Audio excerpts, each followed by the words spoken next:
আমাদের ক্ষুদ্র এই জীবনে আয়ুর চেয়ে বিরহ বেশি।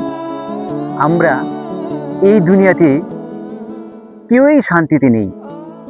না পাওয়ার বেদনা, না পাওয়ার হাহাকার আমাদেরকে সব সময় গ্রাস করে আছে। আসলে আমাদের এই পৃথিবীতে চাওয়ার কোনো শেষ নেই। আর যাদের চাওয়ার শেষ নেই তাদের হাহাকারের শেষ নেই। তাই ছোট্ট এই জীবনে যাদের চাওয়া কম তাদের সুখ বেশি, শান্তি বেশি। আসলে এই দুনিয়াটা তো সুখের দুনিয়া নয়, এটা হচ্ছে আখেরাতের শস্যক্ষেত্র।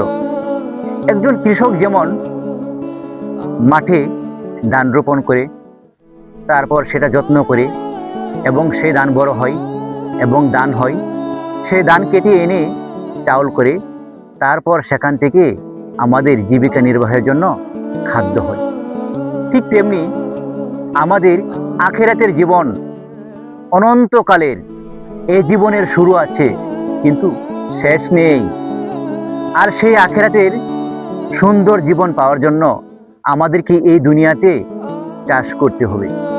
সেটা হচ্ছে আল্লাহ তাআলার হুকুম এবং নবী রাসূলের সুন্নত তরিকায় চলা।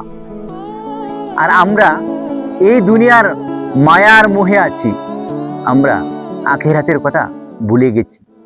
তাই আমাদের কেউর জীবনেই সুখ নেই, আমাদের ভিতরে শুধু হাহাকার।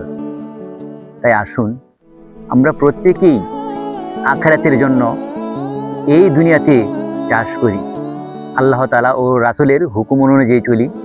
তাহলেই আমাদের জীবনে সুখ আসবে, শান্তি আসবে, এই দুনিয়াতে এবং কি পরকালেও। আল্লাহ পাক সকলকেই সঠিক বুঝ দান করুক এবং সঠিক পথে চলার তৌফিক দান করুক। আমিন সুম্মা আমিন।